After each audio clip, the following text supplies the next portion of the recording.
देखो उपसमुच्चय सबसेट प्रश्नावली 1.3 में दो परिभाषाएं मेन है। सबसे पहले एक तो है उपसमुच्चय और एक है अधिसमुच्चय।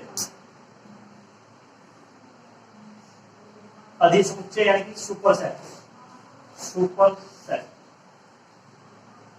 Subset, superset. एक एग्जांपल से सारा क्लियर हो जाएगा आपको। एक एग्जांपल दे लो बस।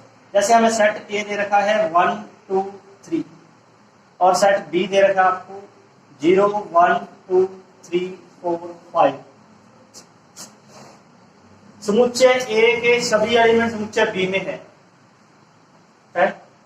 तो ए कहलाएगा ए बी का उपसमुच्चय है।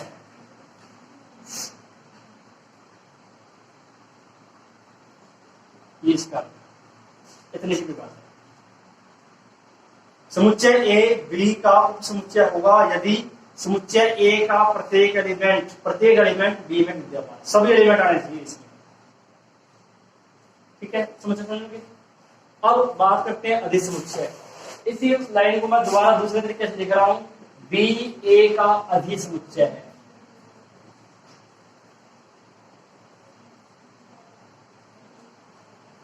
आगे चलिए बात ए के लिए बात करेंगे। ए तो समुच्चय हो गया बी का, ए बी के अंदर है। बी के लिए बात करेंगे, बी ए से बड़ा है, उसको क्या कहेंगे हम? अधिसमुच्चय। इसी एग्जांपल में है ये, ए बी का उपसमुच्चय है और बी के लिए गए तो बी को हम कहेंगे ए का अधिसमुच्चय, सुपरसेट। ठीक है, कंडीशन क्या है? अगर हमारे पास एक एलिमेंट भी ऐसा है जो इसमें नहीं है, जैसे सेट ए में अपना है 1 2 3 6, सभी एलिमेंट बी में नहीं आ रहे, तो इसका मतलब ए बी का उपसमुच्चय नहीं है या बी ए का अधिसमुच्चय भी नहीं है। सभी एलिमेंट आने चाहिए, इतनी सी बात है। ठीक है, सबसे पहले हेडिंग लिखो आप, उपसमुच्चय सबसेट।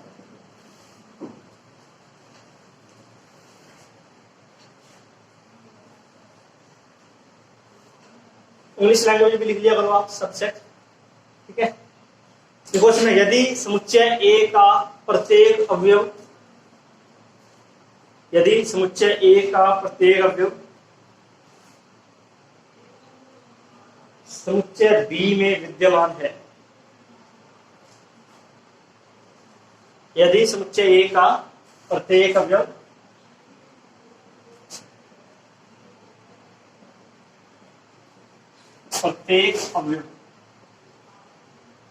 समुच्चय बी में विद्यमान, समुच्चय को शॉर्ट में लिख दिया होगा, समुच्चय बी में विद्यमान,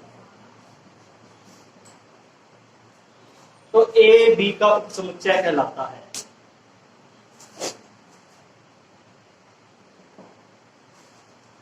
तो ए बी का उपसमुच्चय कहलाता है। इसे संकेत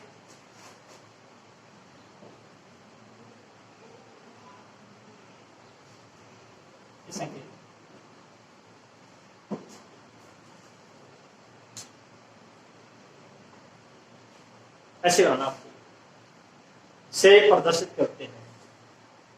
सी है, सी तो बनाते हैं इस प्रकार, सी से थोड़ा सा बड़ा है ये, जैसे अपने यू बनाते हैं ना, यू ही है, इसका जो ऊपर वाली साइड है वो लेफ्ट साइड होती है। एंड सी तो बड़ा बनाते हैं, छोटा थोड़ा बड़ा कर देना है इसको। सी में और इसमें अंतर देखना चाहिए। इसको बोलेंगे कैसे? वैसे इसको हम बोलेंगे ए कंटेंट इन,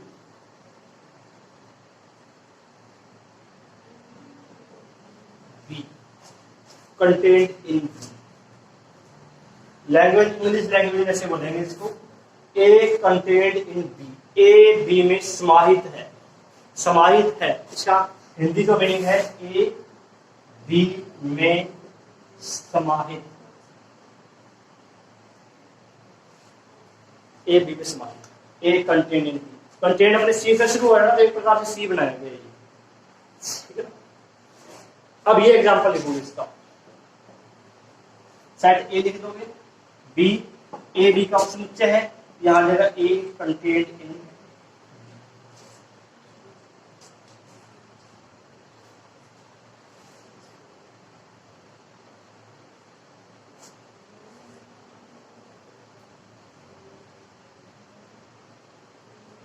आगे लिखो नोट पॉइंट में, नोट बना के लिखो।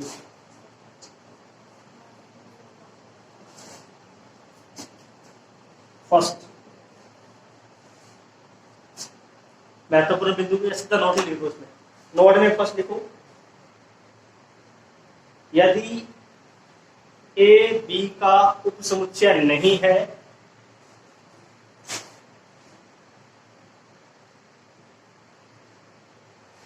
तो इसे संकेत, फर्स्ट पार्ट में लिखना है यदि ए बी का उपसमुच्चय नहीं है तो इसे संकेत, ये संकेत है ए नॉट कंटेन्ड इन बी, ऐसे लिखना है एक बार से प्रदर्शित करते हैं।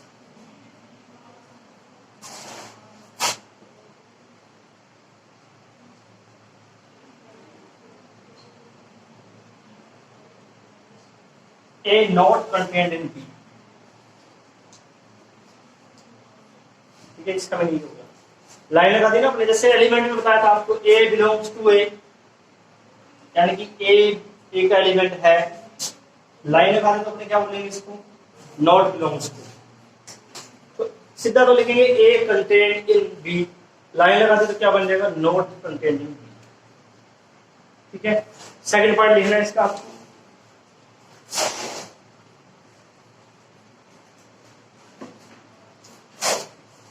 इसका अर्थ इस प्रकार है, यदि ए कंटेन इन बी, प्रत्येक ए बिलोंग्स टू ए के लिए ए बिलोंग्स टू बी। इसको समझो एक बार, पहले नोट कर लो इसको, ऐसे कैसे लिख दो एक बार, एक बार ऐसे कैसे लिख लो एक बार, ये तीर का निशान है, दोनों तरफ तीर है इसके।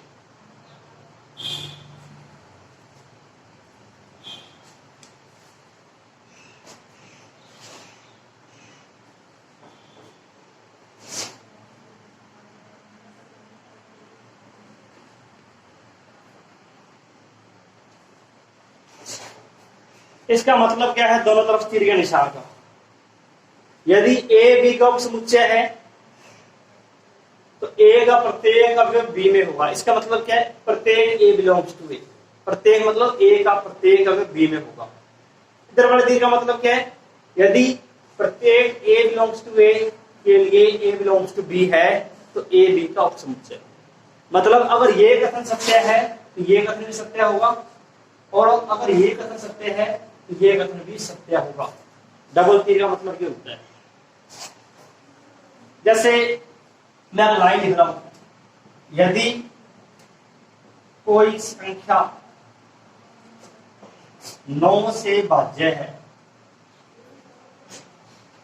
डबल तीर का निशान, वह संख्या 3 से भाज्य है। अब इसमें डबल तीर आएगा या नहीं आएगा, डबल तीर का मतलब तो ये है, ये कथन सत्य है तो ये सही होना चाहिए, ये वाला सत्य है तो ऊपर वाला भी सही होना चाहिए। अब ये सही है या नहीं है, यदि कोई संख्या 9 से भाज्य है तो क्या वो 3 से भाज्य होगी, जैसे 18 27, ये कथन सत्य है तो ये सत्य है, लेकिन उल्टा नहीं है इसका। यदि कोई संख्या 3 से भाज्य है तो 9 से भाज्य होना जरूरी नहीं है, जैसे कि 6, यहां डबल तीर नहीं आएगा, सिर्फ सिंगल तीर आएगा इस तरह, ऐसे आएगा। इस कथन से ये कथन होगा, इसका मतलब क्या होगा, इस कथन से ये सत्य नहीं है, डबल तीर ना आके सिर्फ सिंगल तीर लगाएंगे। अगर इस कथन से ये सत्य हो जाता फिर हम डबल तीर लगाते, ये इसका अर्थ हुआ।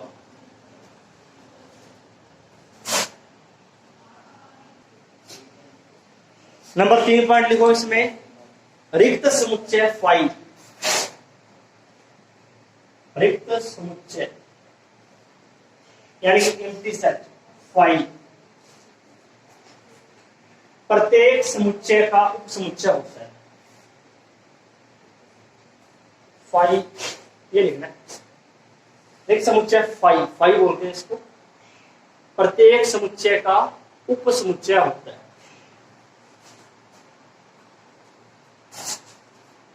जैसे फाई, फाई का मतलब है खाली ब्रैकेट, रिक्त समुच्चय जिसमें कोई भी एलिमेंट नहीं है। कोई भी समुच्चय हमें दे रखे हैं, हमें ये नहीं पता उसमें कौन कौन से एलिमेंट है, ये उसका उपसमुच्चय होगा, चाहे समुच्चय ये कुछ भी है, ठीक है ना। जैसे फाई ए आपको ये दे दिया तो फाई इसका भी समुच्चय है, उपसमुच्चय, फाई बी का भी उपसमुच्चय है, ठीक है। तो रिक्त समुच्चय जितने भी सेट दिए होंगे सभी का उपसमुच्चय होगा। और नंबर 4 लिखोगे, प्रत्येक समुच्चय समय का उपसमुच्चय होता है। प्रत्येक समुच्चय समय का उपसमुच्चय होता है।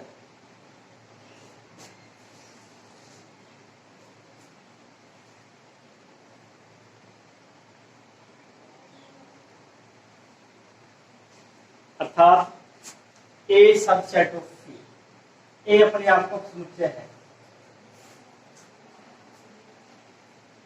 अर्थात ए सबसेट ऑफ पी, प्रत्येक समुच्चय जो है अपने आप का उपसमुच्चय होता है। ए का उपसमुच्चय है, बी का उपसमुच्चय है, कोई भी एग्जाम्पल ले सकते हैं। और लास्ट लिखो नंबर 5,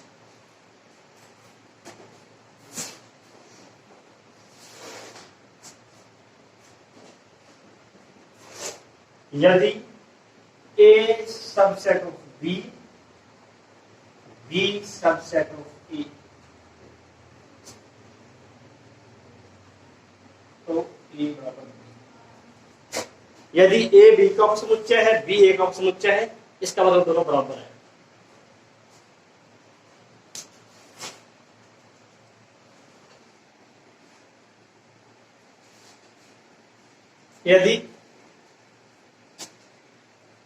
यदि समुच्चय ए बी का उपसमुच्चय है,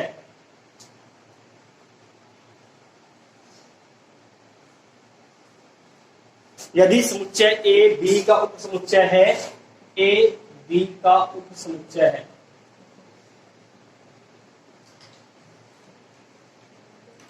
अर्थात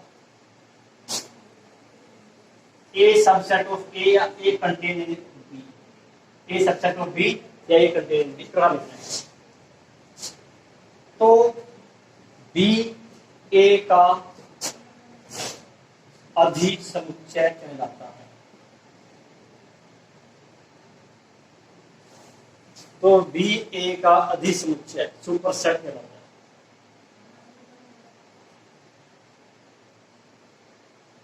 सिंबल इसका यही रहेगा, संकेत तो यही रहेगा इसका, इधर वाला सबसेट है, इधर वाला सुपरसेट है।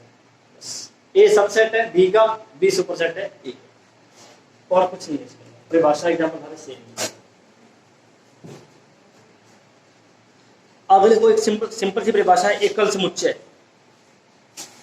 एकल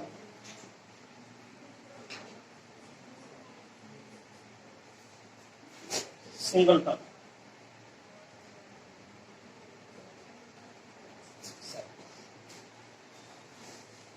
एकल समुच्चय नाम से स्पष्ट है, जिस समुच्चय में केवल मात्र एक अवयव हो। जिस समुच्चय में केवल मात्र एक अवयव हो वह एकल समुच्चय कहलाता है।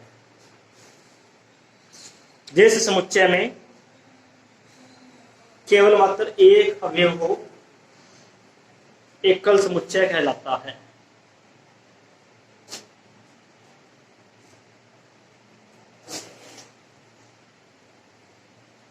जैसे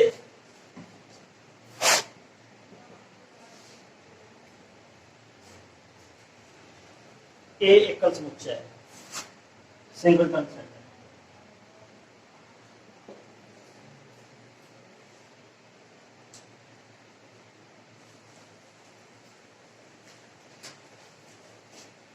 ठीक है, उदाहरण नंबर 9 पर आ जाओ। उदाहरण नंबर 9 देखते हैं।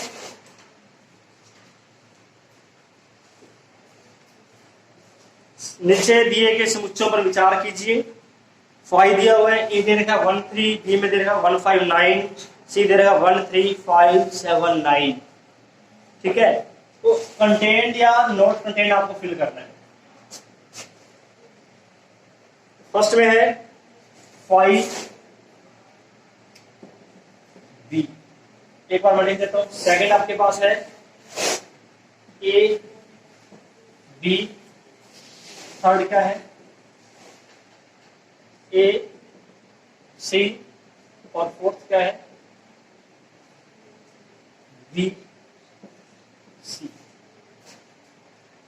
अब फाई तो सभी का समुच्चय होगा, कुछ भी दिया हो यहाँ पर आपको, फाई तो सभी का सबसेट है।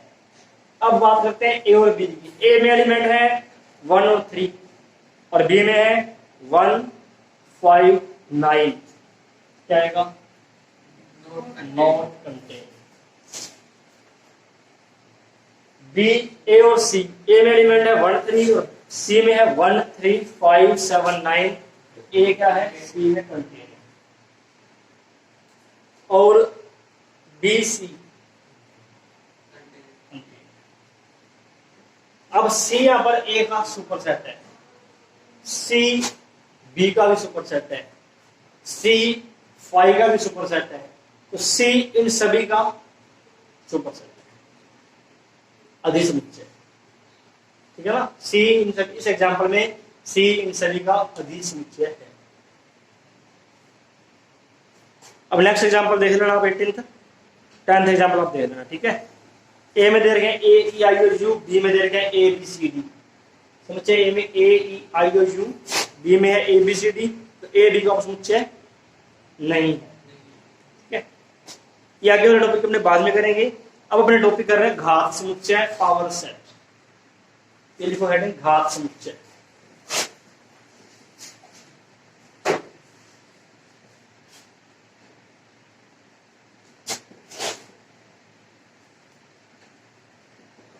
पावर सेट एक एग्जांपल से देखेंगे पहले, डेफिनेशन वगैरह आप बाद में लिखोगे इसकी।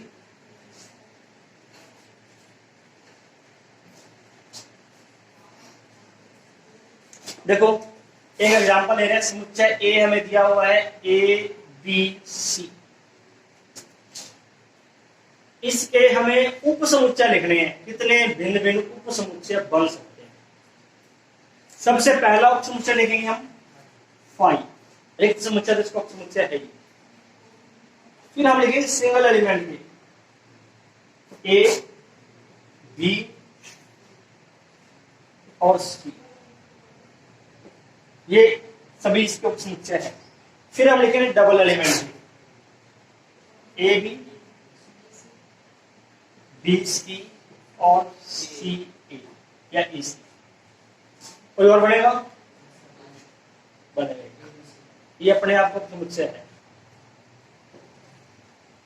तीनों एलिमेंट का भी आएगा। कितने समुच्चय हो गए?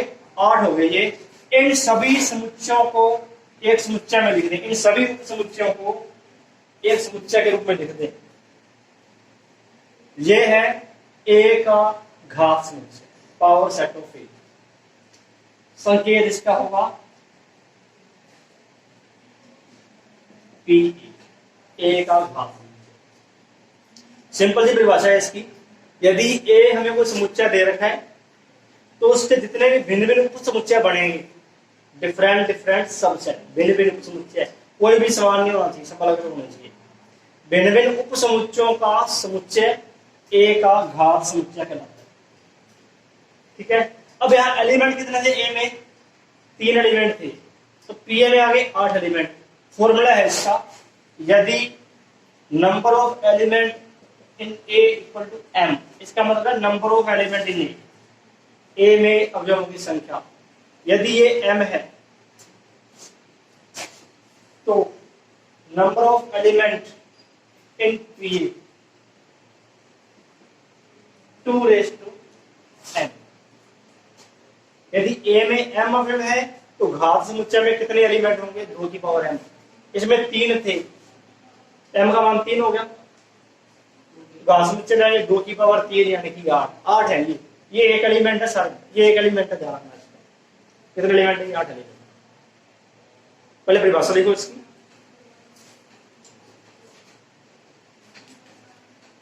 समुच्चय ए के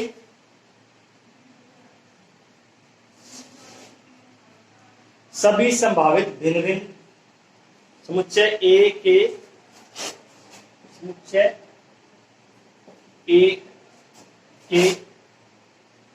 सभी संभावित भिन्न भिन्न उपसमुच्चयों का समुच्चय, भिन्न भिन्न उपसमुच्चयों का समुच्चय ए का घात समुच्चय कहलाता है, ए का घात समुच्चय कहलाता है।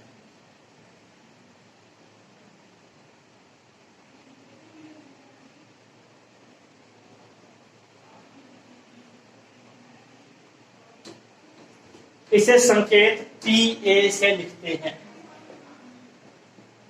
इसे संकेत पी ए से लिखते हैं।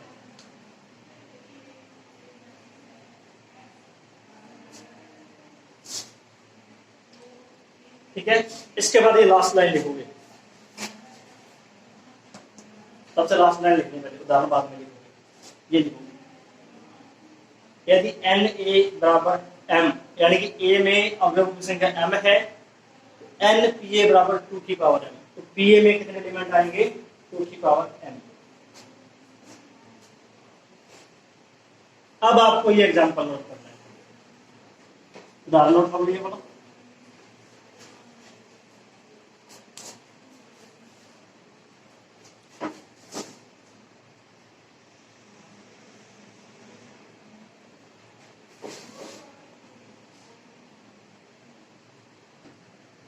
अब देखो सार्वत्रिक समुच्चय क्या है? Universal set.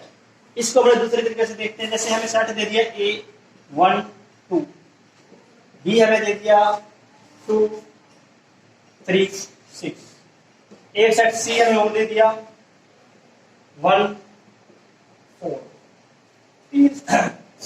हमारे पास 3 समुच्चय है ABC। हम एक ऐसा समुच्चय लिखें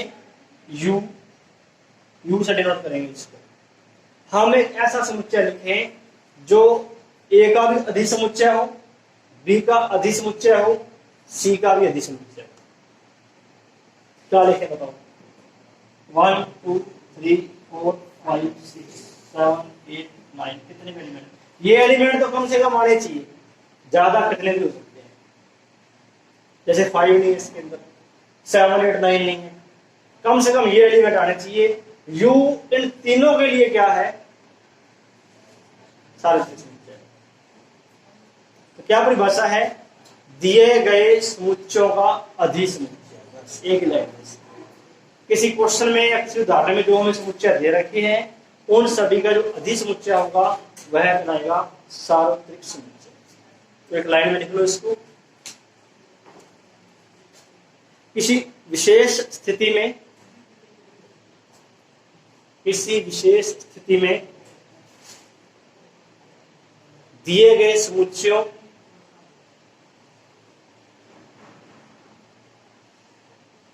किसी विशेष स्थिति में दिए गए समुच्चयों का अधिसमुच्चय सार्वत्रिक समुच्चय कहलाता है, सार्वत्रिक समुच्चय कहलाता है।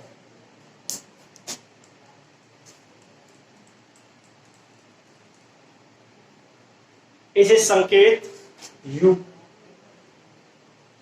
से प्रदर्शित करते हैं, कैपिटल U से प्रदर्शित करते हैं।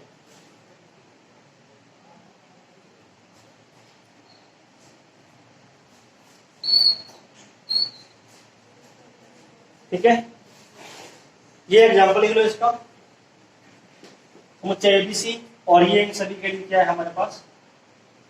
सार्वत्रिक समुच्चय, यूनिवर्सल सेट। आप अपनी मर्जी से कोई भी एग्जांपल इसमें लिख सकते हो, लेकिन ये सारे एलिमेंट आने चाहिए।